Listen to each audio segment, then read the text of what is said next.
ऐसी कहानी जिसमें भगवान को तो पूजा ही पूजा जाता है, लेकिन उसके विलन की भी वैल्यू कम नहीं है। कि जब तुम ध्यान से बैठ करके सोचोगे देन तुम्हें पता चलेगा कि रावण एक बहुत ही बड़ा मास्टरमाइंड था। इससे पहले कौन से ऐसे टीवी सीरियल या मूवी में तुमने इतना फुर्तीला भगवान श्री राम को देखा है। इन्होंने एक युद्ध लड़ा तो उस बुराई को खत्म करने के लिए, लेकिन वही युद्ध बाकी बुराइयों के जन्म का कारण बन गया। जैसे कि स्वर्ग लोक है, देन उसको माइंड बोला जाता है, अर्थ है उसको बॉडी बोला जाता है, और शैडो पाताल लोक को बोला जाता है। बाकी राक्षसों के मुकाबले रावण को सबसे ज्यादा याद किया जाता है। इवन उसके लिए एक दिन पूरा डेडिकेट किया जाता है। पूरा यूट्यूब तुम्हें बता दिया कि ब्लू मतलब पॉजिटिव साइन, रेड मतलब नेगेटिव साइन, लेकिन यहाँ पर कोई तुम्हें डीप डाउन नहीं बताया। लेकिन क्या तुम्हारे दिमाग में एक क्वेश्चन आया, ये तीनों ट्रिनिटी में सबसे ज्यादा पावरफुल ट्रिनिटी कौन है? तो रामायण का जो ग्लिम्स आया हुआ है वो देखने के बाद अभी भी कई सारे क्वेश्चन तुम्हारे दिमाग में घूम रहे होंगे, लेकिन उसका आंसर अभी तक कोई नहीं दिया होगा। जैसे कि इस ग्लिम्स के स्टार्टिंग में इतने बड़े बड़े टेक्स्ट लिख करके आते हैं, लेकिन क्या तुम्हें पता है कि इन्हीं टेक्स्ट से ही पूरे के पूरे यूनिवर्स को एक्सप्लेन कर दिया गया है, जिसके बारे में हम बात करेंगे। और तो और इस ग्लिम्स में हमें ओम का एक बहुत बड़ा लोगो देखने को मिलता है, जिसमें पूरे के पूरे रामायण को एक्सप्लेन किया गया है। और तो और हमें राम को एज ए ब्लू कलर और रावण को एज ए रेड कलर दिखाया गया है गुड वर्सेस इविल के लिए। लेकिन ध्यान से देखोगे तो केवल ब्लू और रेड कलर वहां पे नहीं है, वहां पर भगवान श्री राम की तरफ व्हाइट कलर भी है, येलो कलर भी है। और तो और रावण की तरफ ध्यान से देखोगे तो रेड कलर के साथ साथ तुम्हें येलोइश कलर भी देखने को मिलता है,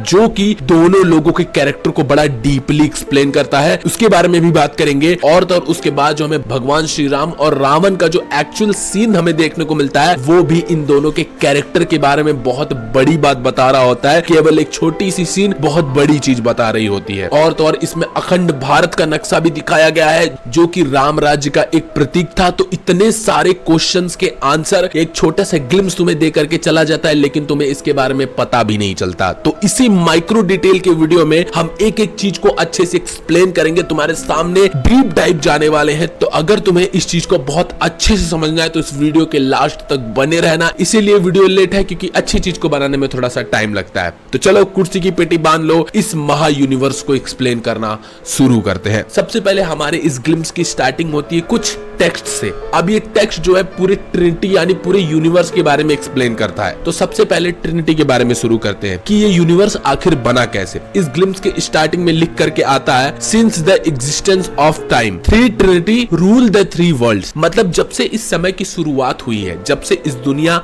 इस वर्ल्ड की शुरुआत हुई है, तब से इस दुनिया को कौन चला रहा है? इस दुनिया को तीन बहुत बड़ी शक्तियां चला रही हैं, जिसको तीन ट्रिनिटी बोला गया है, जो कि है ब्रह्मा, विष्णु, महेश। अब तुम्हें लग रहा होगा कि मैं भगवान की बात कर रहा हूं, लेकिन ये तीन ट्रिनिटी केवल भगवान तक सीमित नहीं है। ये तीन ट्रिनिटी एक बहुत बड़ी चीज है जो तुम्हारे अंदर भी है, जिसके बारे में हम आगे एक्सप्लेन करेंगे। तो ये लाइन हमें ये बताती है कि ये तीन ट्रिनिटी, जिसको हम ब्रह्मा, विष्णु, महेश ही मान लेते हैं, यानी ब्रह्मा जी, विष्णु जी और भगवान शिव जी, वो तीन वर्ल्ड पे रूल करते हैं। और वो तीन वर्ल्ड कौन कौन से हैं? पहला वर्ल्ड जो कि स्वर्ग है, दूसरा वर्ल्ड ये अर्थ यानी धरती माँ है, तीसरा है अंडरवर्ल्ड यानी हेल यानी पाताल लोक। अब कौन कौन सा वर्ल्ड उन्हें दिया गया है ये ग्लिम्स खुद आगे हमें बताता है। जैसे ये ग्लिम्स आगे बताता है कि द ब्रह्मा, जिनको क्रिएटर बोला गया है, जिन्होंने पूरे के पूरे यूनिवर्स को क्रिएट किया है, और भगवान ब्रह्मा को मिला है स्वर्ग लोक मानी स्वर्ग का वर्ल्ड। अब उन्हें स्वर्ग लोक इसलिए मिला है क्योंकि भगवान ब्रह्मा जो है वो नियम बनाते हैं हेवन में, मतलब स्वर्ग लोक से ही उनका नियम बनता है, जो कि प्योरिटी को फॉलो करता है। इसीलिए भगवान ब्रह्मा को स्वर्ग लोक दिया गया है। फिर आते हैं भगवान विष्णु, द प्रोटेक्टर, जो सबको प्रोटेक्ट करते हैं, ये बैलेंस मेंटेन करते हैं, हार्मनी मेंटेन करते हैं, इसीलिए इनको अर्थ दिया गया है। ये अर्थ का प्रोटेक्शन करते हैं, क्योंकि अर्थ यानी भूमि वो प्रतीक है ह्यूमन रियल्म के। यहाँ पर कर्म से भरी दुनिया है, यहाँ पर इमोशन है, यहाँ पर पेन है, यहाँ पर ग्रोथ है। इसीलिए भगवान विष्णु जो कि प्रोटेक्टर है, वो अर्थ को संभालते हैं। अब आते हैं भगवान शिव जी, द डिस्ट्रॉयर, जो डिस्ट्रक्शन कराते हैं। उनको दिया गया है पाताल लोक, क्योंकि पाताल लोक डार्कनेस, केओस, हिडन ट्रुथ की जगह है। और उनके क्वालिटी के हिसाब से पाताल लोक उनको सौंपा गया है। लेकिन क्या तुम्हारे दिमाग में एक क्वेश्चन आया, ये तीनों ट्रिनिटी में सबसे ज्यादा पावरफुल ट्रिनिटी कौन है? तो अगर ये क्वेश्चन तुम्हारे दिमाग में आ रहा है तो तुम गलत सोच रहे हो, क्योंकि ये तीनों ट्रिनिटी आपस में ही बहुत पावरफुल है।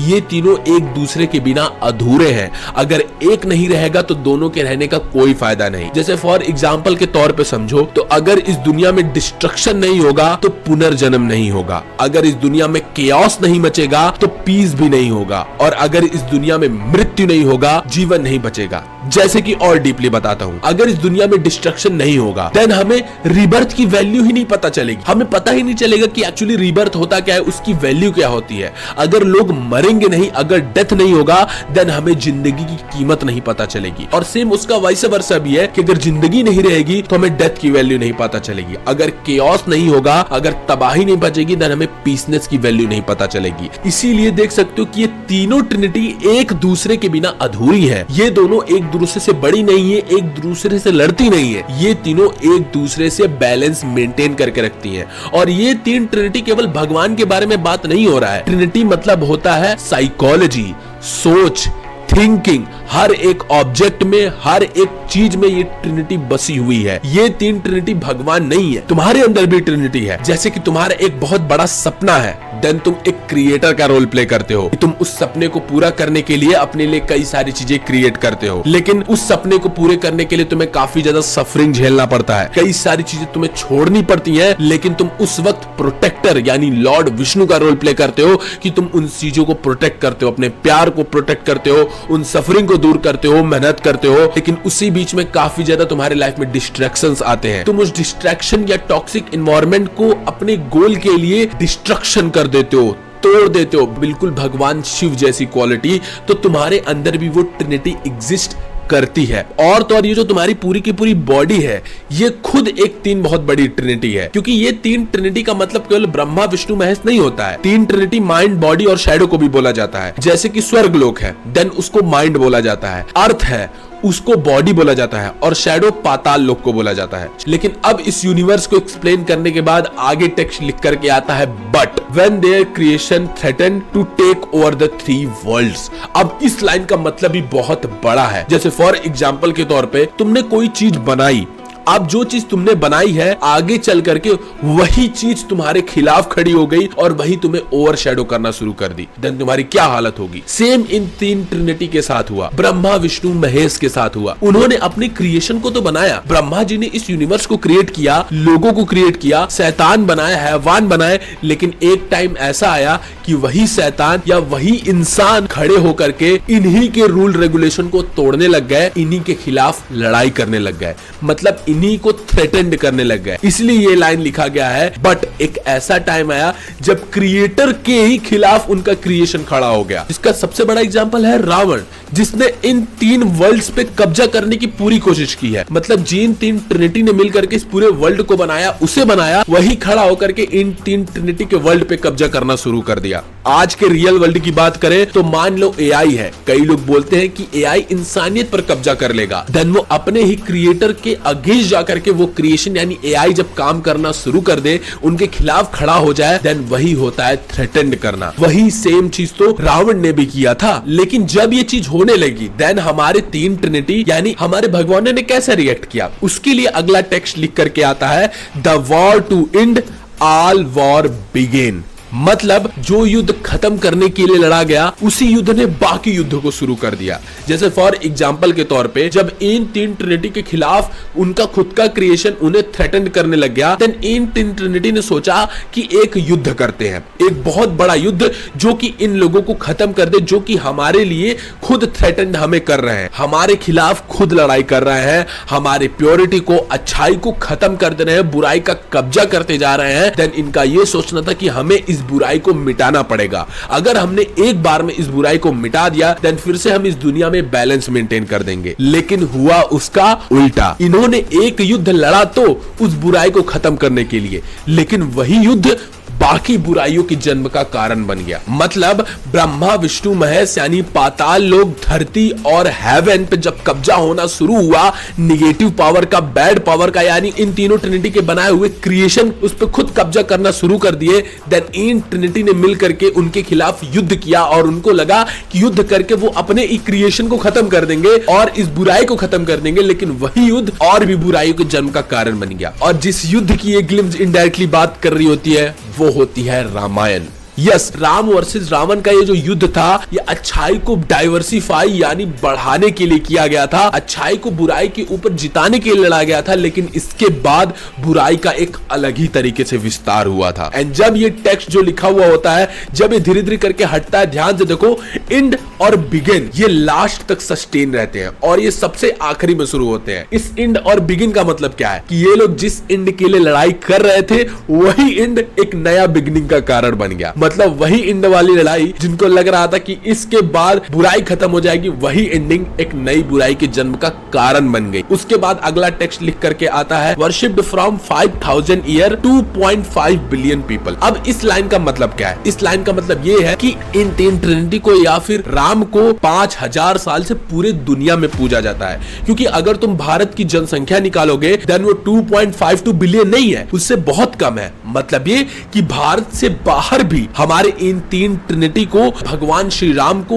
पूजा जाता है, अलग अलग रूप में लेकिन पूजा जाता है, लेकिन इन तीनों ट्रिनिटी को जरूर पूजा जाता है। इस लाइन का यही मतलब था। इसके आगे अब ये ग्लिम्स घुसता है हमारे राम वर्सेस रावण की यानी रामायण की कहानी में और लाइन लिख करके आती है कि this is the immortal story of Rama versus Ravana. अब इमोर्टल स्टोरी का मतलब क्या है? सबको समझ में आ जाता है इमोर्टल मतलब कभी न मरने वाली कहानियां, लेकिन इस इमोर्टल का असली मतलब है क्या? उसका असली मतलब यही होता है कि भाई हम रोज इसके बारे में चर्चा कर रहे हैं। हर दिन राम वर्सेस रावण की कहानी को चर्चा किया जाता है, राम को भगवान माना जाता है और रोज लोग राम को पूछते ही हैं। लेकिन ध्यान से एक चीज देखो, जहां पर रावण एक बहुत ही बड़ा राक्षस माना गया था लोगों के द्वारा, भले ही एक बहुत बड़ा योद्धा था, पंडित था, लेकिन फिर भी कई लोग उसको राक्षस मानते हैं। लेकिन ध्यान से देखो, फिर भी उसे याद किया जाता है। बाकी राक्षसों के मुकाबले रावण को सबसे ज्यादा याद किया जाता है। इवन उसके लिए एक दिन पूरा डेडिकेट किया जाता है लोगों के द्वारा, दशहरा। तो ये बताओ, ये इमोर्टल स्टोरी नहीं है तो क्या है? एक ऐसी कहानी जिसमें भगवान को तो पूजा ही पूजा जाता है, लेकिन उसके विलन की भी वैल्यू कम नहीं है, उसको भी याद किया जाता है, भले ही एज ए नेगेटिव बट याद तो किया जाता है। इसे ही बोलते हैं इमोर्टल स्टोरी, जो कभी खत्म नहीं होने वाली है और ये कभी खत्म होगी भी नहीं। हर नया साल आएगा, हर नए साल पे दशहरा मनाया जाएगा और रावण के लिए दिन डेडिकेट किया जाएगा। इसीलिए ये लाइन यहाँ पर लिख करके आता है कि immortal story of Rama versus Ravana. अब यहाँ पर हम कलर साइकोलॉजी में बढ़ते हैं कि तुमको लग रहा होगा कि ब्लू कलर राम को दिखाया गया, रेड कलर रावण को दिखाया गया, पूरा यूट्यूब तुम्हें बता दिया कि ब्लू मतलब पॉजिटिव साइन, रेड मतलब नेगेटिव साइन, ब्लू मतलब गुड, रेड मतलब इविल। लेकिन यहाँ पर कोई तुम्हें डीप डाउन नहीं बताया, जो कि इनडायरेक्टली यही बताता है कि राम जो है वो बहुत अच्छे थे, लेकिन रावण जो था वो बहुत बुरा था, बहुत बुरा विलन, बहुत ही गंदा विलन। मतलब हम उसकी बुराई के ऊपर उसकी क्वालिटी को ऐसा इग्नोर कर देते हैं कि भैया वो तो बुरा था, बाकी क्वालिटीज हम उसकी देखते ही नहीं है। लेकिन यही चीज मुझे इस ग्लिम्स की पसंद आई कि इसने इस कलर से दोनों के दोनों कैरेक्टर्स की क्वालिटी को अच्छे से दर्शाया है। अगर बुरी क्वालिटीज बताई है तो अच्छी क्वालिटीज भी बताई है। जैसे कि सबसे पहले हम भगवान श्री राम के कलर साइकोलॉजी को समझे तो तुम्हें ब्लू कलर दिखाई देता है, जो कि पीसनेस, प्योरिटी और ट्रुथ को रिप्रेजेंट करता है। लेकिन ध्यान से देखना, इस ब्लू कलर में तुम्हें एक व्हाइट और एक येलोइश कलर का इफेक्ट भी देखने को मिलेगा। अब ये जो येलोइश कलर का इफेक्ट है ये भगवान श्री राम के पावर को रिप्रेजेंट करता है कि भैया भगवान श्री राम पावरफुल थे, बहुत ज्यादा पावरफुल थे। लेकिन व्हाइट यानी वो बहुत पीसफुल थे, बहुत शांत थे, बहुत काम थे। तो देख लो ये तीन कलर किस तरीके से भगवान श्री राम के हर एक कैरेक्टर को डीपली तोड़ के तुम्हें बताते हैं। लेकिन वहीं दूसरी तरफ रावणा, इसमें अगर तुम ध्यान से देखोगे तो तुम्हें रेड कलर तो दिखाई देगा, लेकिन साथ साथ तुम्हें डार्क सन का इफेक्ट देख सकते हो, और तो इस रेड कलर में तुम डार्क येलो कलर देख सकते हो। अब ये रेड कलर इविलनेस को रिप्रेजेंट करता तो करता है, लेकिन ये जो येलो कलर है वो रावण के पावर को रिप्रेजेंट करता है कि रावण बुरा तो था, इविल तो था, लेकिन पावरफुल भी बहुत था। उसके पास पावर बहुत थी, उसने उस पावर को पाने के लिए मेहनत बहुत किया था, घिसा बहुत था। वो कम नहीं था, वो इविल था तो था लेकिन पावरफुल बहुत था। इवन इन दोनों के टेक्स्ट में भी तुम्हें ये चीज ध्यान से देख सकते हो। रामा के टेक्स्ट में तुम्हें ब्लू कलर के साथ साथ व्हाइटिश लाइट का इफेक्ट देखने को मिलेगा जो कि उनके प्योरिटी और पीसफुलनेस को रिप्रेजेंट करता है। लेकिन वही रावणा के टेक्स्ट में तुम्हें रेड के साथ साथ येलोइश का भी इफेक्ट टेक्स्ट में मिलेगा जो कि उसके इविल बिहेवियर प्लस पावर को रिप्रेजेंट करता है। अब इसके अगले पॉइंट पे बढ़ते हैं जो कि और डीपली इन लोगों के कैरेक्टर को एक्सप्लेन करता है। सबसे पहले रावणा को दिखाया जाता है जो कि हाथ में स्वॉर्ड पकड़ा हुआ है और लिखा हुआ है रावणा, पावर एंड रिवेंज। अब रावणा को पावर एंड रिवेंज ही क्यों बोला गया, उसके लिए क्या पावर थी, उसके लिए क्या रिवेंज थी, इसके बारे में थोड़ा सा हम प्रकाश डालते हैं। अब रावण पावरफुल क्यों था, क्यों उसको पावरफुल बताया जाता है, क्या रीजन है उसको पावरफुल बताने का। तो सबसे पहली चीज उसके पावर की को बहुत बड़ा तपस्वी था। उसने 10,000 साल तक भगवान ब्रह्मा के लिए तपस्या की थी। भगवान ब्रह्मा को अपना सर काट के बार बार उसने अर्पित किया था जिसकी वजह से भगवान ब्रह्मा उसको प्रसन्न हुए थे और उसको उन्होंने इतनी पावर दी थी कि वो किसी भी इंसान पे, किसी भी हैवान पे, किसी भी शैतान पे, इवन कई गॉड पे भी आसानी से विजयी प्राप्त कर सकता था। यहां तक नहीं बल्कि रावण ने इतनी मेहनत की थी, इतनी तपस्या की थी कि वो खुद भगवान शिव का इतना बड़ा भक्त था कि उसने एक बार तो भगवान शिव के कैलाश पर्वत को उठाने तक की कोशिश की थी। देन भगवान शिव जी जब उसे ये चीज करते देखे देन वो उनको प्रसन्न करने के लिए अपने नर्व से बनी हुई रुद्र वीणा को भगवान के सामने बजा करके दिखाया और भगवान शिव जी बहुत उससे प्रसन्न हो गए और उसे चंद्रहास स्वॉर्ड जो कि एक सेलेस्टियल वेपन होता है वो उसे गिफ्ट किए। तो देख सकते हो इसीलिए रावण को यहाँ पर पावर लिख करके बताया गया कि भैया ये बहुत पावरफुल था, इसको एवे ही नहीं पावर मिल गई थी, इसने स्ट्रगल किया था, इसने मेहनत की थी, ये घिसा था उस पावर को लेने के लिए, तब ये इतना ज्यादा पावरफुल हुआ था। किसके पास एक सेलेस्टियल वेपन था, ये किसी भी गॉड को हरा सकता था, किसी भी इंसान, किसी भी राक्षस को हरा सकता था। और दूसरा आता है रिवेंज। रिवेंज का मतलब क्या है, रावण को रिवेंज लेना ही क्यों था, क्या इसलिए रिवेंज लेना था कि भगवान लक्ष्मण ने उसकी बहन शूर्पणखा की नाक काट दी थी इसीलिए उसने भगवान श्री राम से रिवेंज लिया? No no no no no, इसके मल्टीपल रीजन है। पहला रीजन आता है कि उसके ग्रैंडफादर, ग्रेट ग्रैंडफादर, उनको भगवान की तरफ से बहुत ज्यादा डिसरिस्पेक्ट झेलने को मिली थी। उसका बदला लेने के लिए हमेशा रावण की जली रहती थी और तो और उसकी इंद्र से भी जली रहती थी और तो और उसके बेटे ने इंद्र के ऊपर जीत हासिल की थी इसीलिए उसके बेटे को इंद्रजीत कहा जाता है। एंड फिर अगला रीजन आता है जो कि उसकी बहन का रीजन होता है कि भगवान लक्ष्मण ने उसकी बहन की नाक काट दी थी जिसकी वजह से वो फाइनली इस लड़ाई में उतरा था। ये मैं बताऊं तो ये वाला पॉइंट एक सरफेस लेवल नॉलेज है, इस पे कई लोग एग्री करेंगे लेकिन मैं इसको सही नहीं मानता क्योंकि रावण जैसा एक बहुत ही बड़ा योद्धा, बहुत बड़ा ज्ञाता जिसको हर चीज के बारे में नॉलेज था, वो भगवान से केवल इस चीज के लिए लड़ाई करने थोड़ी ना उतरेगा कि उसके बहन की नाक कट गई या फिर केवल वो लस्ट के चक्कर में सीता जी को किडनैप कर लेगा क्योंकि उसके अंदर बहुत लस्ट भरा हुआ है। नहीं, बल्कि उसका ये खुद मास्टर प्लान था कि उसे भगवान श्री राम के हाथों मरना है और ये एक बहुत उसके द्वारा वेल ऑर्गेनाइज्ड प्लान था जिसके बारे में हम अभी आगे बात करेंगे और इसीलिए रावण को पावर और रिवेंज बोला जाता है। वही भगवान श्री राम को धर्म एंड सेक्रीफाइस लिख करके बताया जाता है, मतलब भगवान श्री राम धर्मा एंड सेक्रीफाइस इसको बड़ा फॉलो किए। अब धर्म मतलब मर्यादा पुरुषोत्तम का धर्म, मतलब पुरुषों में भी सबसे उत्तम थे वो। उन्होंने राज धर्म निभाया, स्त्री धर्म का सम्मान करने का धर्म निभाया, पति धर्म निभाया और तो और लोगों के लिए अपनी पत्नी की खुद अग्नि परीक्षा ली, जो कि यही बताता है कि भगवान श्री राम अपने पर्सनल इमोशन या फीलिंग की बिल्कुल भी कदर नहीं करते थे। उनके लिए धर्म ही सबसे बड़ी चीज थी, वो अपनी फीलिंग को कभी भी धर्म के आगे नहीं आने देते थे। वहीं सेक्रीफाइस की बात करें तो उन्होंने बहुत सेक्रीफाइस किया, धर्म का सेक्रीफाइस कर दिया, एक पॉइंट पे उनकी पत्नी उनसे छिन गई और भी कई सारे सेक्रीफाइस उन्होंने किए, इसीलिए उनको as a dharma and sacrifice का नाम देकर के बुलाया जाता है। अब इतना एक्सप्लेन करने के बाद अब हम ओम के ऊपर बढ़ते हैं। अब ये ओम का लोगो आने से पहले हमें रामायण का ना डिफरेंट सीक्वेंस की फोटोज दिखाई जाती हैं, जैसे कि राम वर्सेस रावण लड़ रहे होते हैं, देन उसका लोगो दिखाया जाता है। फिर सीता माँ उस स्वर्ण हिरण को खिला रही होती हैं, जो कि रामायण का वही मारीच वाला सीक्वेंस होता है, वो भी दिखाया जाता है। फिर उसके बाद हनुमान जी को दिखाया जाता है, फिर कुंभकर्ण को दिखाया जाता है जो कि लेटा हुआ है और उसके अगल बगल काफी लोग उसे जगाने की कोशिश कर रहे हैं। फिर रावण को दिखाया जाता है जो कि जटायु के पंखों को काटता हुआ नजर आ रहा है, जो कि उसी टाइम की बात है जब वो सीता जी को हरण करके करके ले जा रहा होता है, भगवान जटायु का पंख काट देता है। फिर हमें भगवान श्री राम को दिखाया जाता है जो कि एक एरो को तोड़ते हुए नजर आते हैं, और ये कोई और सीक्वेंस नहीं बल्कि ये स्वयंवर का सीक्वेंस होता है। जब भगवान श्री राम जाते हैं, शिव धनुष को ना केवल उठाते हैं बल्कि जब उसको चढ़ाते हैं देन उसका एरो तक टूट जाता है, उसी सीक्वेंस को रिप्रेजेंट कर रहा है। फिर हमें लक्ष्मण को दिखाया जाता है जो कि सुपनखा की नाक काटते हुए नजर आते हैं। फिर हमें अयोध्या को दिखाया जाता है, लेकिन फिर एक फोटो आती है जिसमें भगवान श्री राम किसी एक राक्षस से लड़ रहे होते हैं। अब ये राक्षस कौन सा होता है, इसका नाम तुम लोग मुझे कमेंट्स में जरूर बताना। ये तुम्हारा होमवर्क है, इस राक्षस का नाम तुम लोग मुझे कमेंट्स में जरूर बताना। उसके बाद हमें एक फोटो दिखाई जाती है जिसमें भगवान श्री राम, लक्ष्मण और सीता जी खड़े होते हैं और हनुमान जी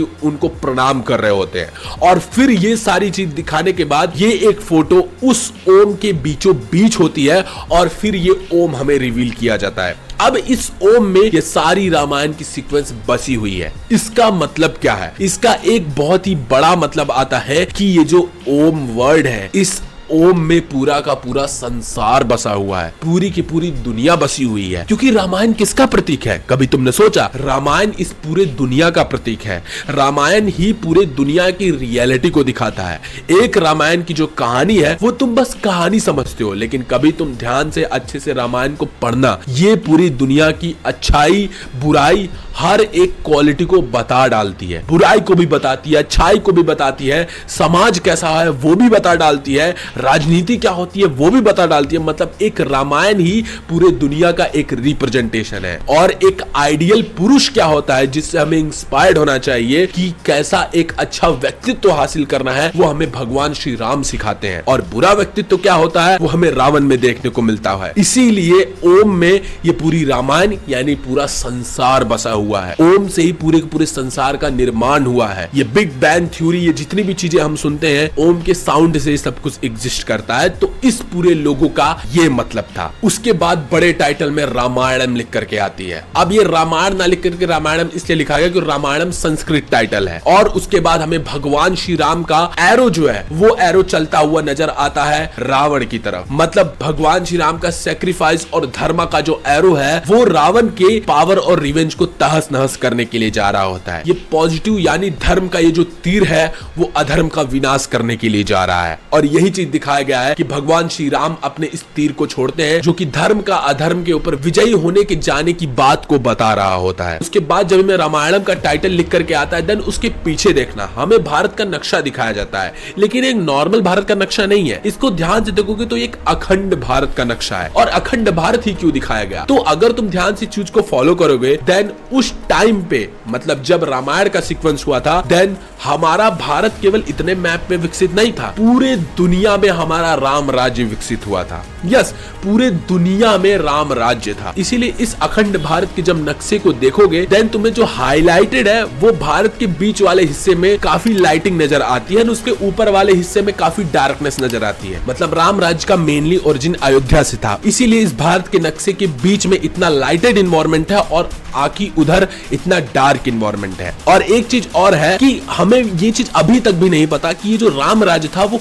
कहां तक फैला हुआ था। कई लोग बोलते हैं कि पूरी दुनिया में फैला हुआ था, कई किताबें बोलती हैं कि पूरी दुनिया में नहीं था, थोड़े ही सब कॉन्टिनेंट तक फैला हुआ था। लेकिन यहाँ पर एक चीज हमें देखने को मिलता है कि फिर ये जो धरती है जो कि अखंड भारत का नक्शा वो गोल गोल घूमते हुए दिखती है। मतलब जो कि यही रिप्रेजेंट कर रहा होता है राम राज्य पूरी दुनिया में फैला हुआ था। और ये पूरी की पूरी साइकोलॉजी, पूरा का पूरा धर्म जो है भगवान श्री राम का वो पूरे दुनिया में अभी भी फैला हुआ है। अभी भी ये धर्म जो उसका पालन किया जाता है, अभी भी उसकी वर्शिपिंग अभी भी वो पूरे दुनिया में फैला हुआ है। तो कुछ इसी तरीके से अखंड भारत के बारे में हमें एक्सप्लेन किया जाता है। लेकिन हम इस वीडियो के अब सबसे मेन कंपोनेंट पे पहुंच चुके हैं कि राम वर्सेस रावणा का जो हमें सीक्वेंस दिखाया जाता है रणवीर कपूर और यश का। अब ये दो छोटे से ही सीन है लेकिन ये कैरेक्टर के बारे में बहुत कुछ बता करके जाते हैं।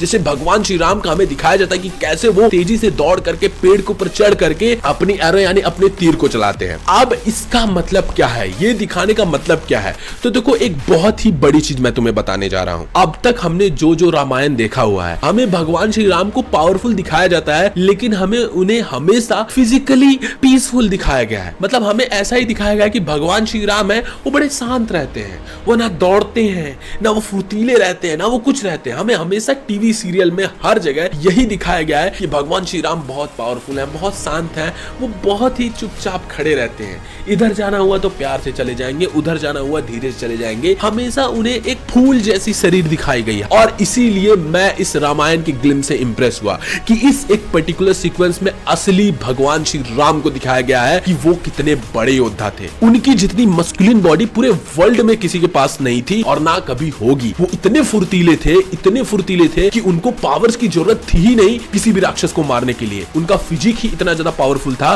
कि वो किसी से भी लड़ाई करके अपने इस फुर्तीले एटीट्यूड से किसी को भी मार सकते थे। और ये एक सीक्वेंस यही दिखाता है कि भगवान श्री राम कितने ज्यादा फुर्तीले थे। जरा मुझे तुम ही कमेंट्स में बताना कि इससे पहले कौन से ऐसे टीवी सीरियल या मूवी में तुमने इतना फुर्तीला भगवान श्री राम को देखा है। हमेशा शांत एक जगह पे खड़े मुस्कुराते हुए भगवान श्री राम को देखे होगे। और ये टॉपिक एक बहुत महत्वपूर्ण टॉपिक है। अगर तुम्हें इसका एग्जाम्पल और इस पे वीडियो चाहिए कि किस तरीके से हमारे टीवी सीरियल्स ने ऐसा किया और उसके पीछे एक बड़ा डीप रीजन है कि क्यों ऐसा किया, उस पे अगर वीडियो चाहिए कमेंट में मुझे नेक्स्ट पार्ट लिख देना तो मैं वीडियो बना दूंगा और 100 से ज्यादा कमेंट्स आएगा तो ही बनाऊंगा। अब बात करते हैं अपने रावण के बारे में। अब हमें रावण को इतना ज्यादा डार्क क्यों दिखाया गया है? मतलब यश का कैरेक्टर अपने पूरे फेस पे एक कपड़ा या फिर बोल सकते हो कि चादर जैसा कुछ क्लॉथ लपेटा हुआ है एंड आगे बढ़ता हुआ दिखता है एंड पीछे फेस मुड़ाता है जिसमें हमें उसकी केवल आंखें दिखती हैं। इसका भी एक बहुत इंपॉर्टेंट मतलब है। हमें रावण को यहाँ पर एज अ मिस्टीरियस दिखाया गया है कि वो कितना ज्यादा मिस्टीरियस है। वो अपने आप को रिवील नहीं करना चाह रहा है। उसकी आंखें ही बस हमने देखी, वो बस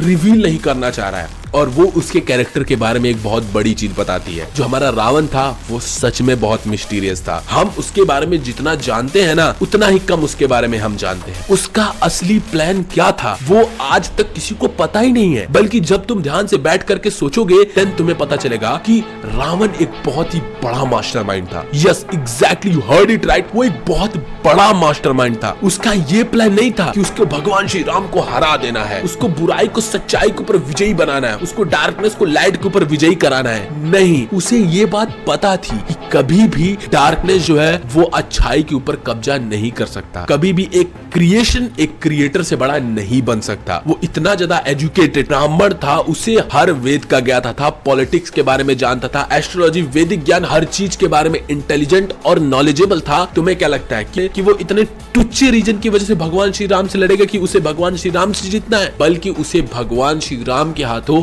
मरना था। इसीलिए उसने ये सारी चीजें की थी। उसे पता था कि अगर वो भगवान श्री राम के हाथों से मरा तो उसे अमरता प्राप्त हो जाएगी और वो उसे हो गई। हालांकि रावण था एक राक्षसी, उसका बिहेवियर भी राक्षसी बिहेवियर था। क्यों? कोई कितना भी बड़ा ज्ञाता हो जाए, उसके पुरखे, उसकी फैमिली, उसके पास्ट में जिस जैसा एटीट्यूड लोगों का होगा वैसा ही एटीट्यूड होगा। तुम किसी बंदर को कितना भी ज्ञान दे दो लेकिन वो चिल्लाएगा तो बंदर की तरीके से ही। वैसे सेम रावण कितना भी बड़ा एजुकेटेड था लेकिन था तो एक शैतान ही, क्योंकि उसके पिताजी ब्राह्मण लेकिन उसकी माताजी एक राक्षसी थी, तो था तो वो भी एक राक्षस। तो बिहेवियर उसके पास दोनों था, इसीलिए वो इंटेलिजेंट भी था प्लस राक्षस भी था। इसके बारे में भी अगर तुम्हें वीडियो चाहिए जो कि बहुत डीप टॉपिक है तो मुझे कमेंट्स में जरूर बताना। रावण कमेंट कर देना। जिनको इसके ऊपर वीडियो चाहिए वो रावण कमेंट करना, जिसके पहले वाले टॉपिक पर जिसको वीडियो चाहिए वो पार्ट 2 कमेंट कर देना। और हाल ही कुछ दिनों में मां नाम की बहुत अच्छी मूवी रिलीज हुई है जो कि बहुत बड़ा यूनिवर्स बना रही है, जिस यूनिवर्स को मैंने इस वाली वीडियो में एक्सप्लेन किया है। क्लिक करके जाके जरूर देखना। मिलते हैं इस वीडियो में, आ जाओ।